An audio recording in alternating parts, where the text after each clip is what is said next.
current numbers and trends, as well as developments on the vaccine front. The race between vaccines and variants is at a critical point. The modeling prediction from 2 weeks ago that forecasts a resurgence is playing out in the data we are seeing now, with case counts plotting along the strong resurgence trajectory. It is clear that we need stronger control to combat variants of concern that are driving rapid epidemic growth in many areas of the country. To date, over 1,036,000 cases of COVID-19, including 23,200 deaths, have been reported in Canada. Over the past week, there have been an average of over 6,800 new cases and 30 deaths reported daily, and the number of people experiencing severe and critical illness continues to rise. Last week, an average of over 2,500 people with COVID-19 were being treated in our hospitals each day, representing a 7% increase over the previous week. 860 of these people were being treated in intensive care units, which is 23% higher than the last week. The increasing predominance of variants of concern is the major contributing factor to these worrying trends, resulting in accelerated spread and more severe illness, including among younger and previously healthy adults. Over the past week, the number of new variant cases has more than doubled. To date, almost 25,000 variants of concern cases have been reported across Canada, with B.1.1.7 variant continuing to account for over 90%. All of these trends tell us that, even as vaccines are bringing us closer to end this crisis, we cannot afford to give this virus an inch. In areas with epidemic growth, the only way to get out of this crisis is the hard way, by staying home as much as we can and consistently maintaining our distance and wearing a mask when we must go out.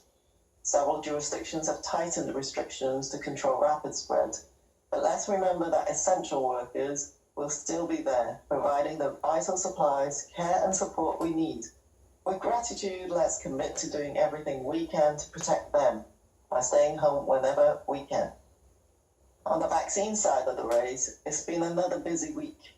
Supplies continue to increase, with over 10 million doses of COVID-19 vaccines distributed across the country to date.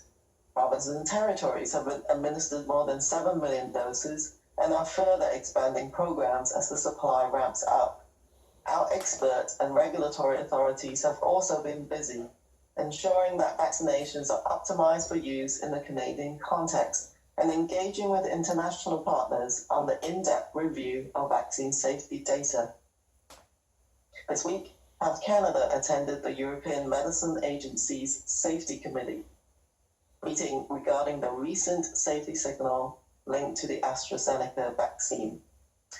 The European Medicines Agency, or EMA, has reviewed all currently available evidence and considered the risk of hospitalization and death due to COVID-19 against the very rare occurrence of combined blood clots and low blood platelets, known as vaccine-induced prothrombotic immune thrombocytopenia, or VIPIT. There may be another name for this clinical entity coming out soon as well.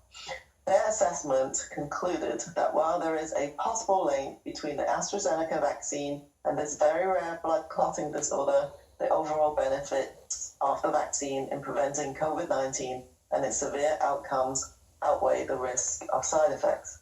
Last week, Canadian jurisdictions took the precautionary measure to pause the use of AstraZeneca vaccine in people under age 55, and to date, no cases of VIPIT have been reported in Canada. Health Canada will consider the latest evidence presented by the EMA, together with information being provided by AstraZeneca, to decide whether any changes are needed to the Canadian product label. The National Advisory Committee on Immunization will also review its recommendation in light of any new data in support of the provincial and territorial program decisions. Canada's health leaders are committed to working together, adapting approaches as the science and situation evolves, and keeping Canadians safe, healthy, and informed. We are getting closer every day, and we're more united and stronger for it. Thank you. Bonjour à toutes et à tous.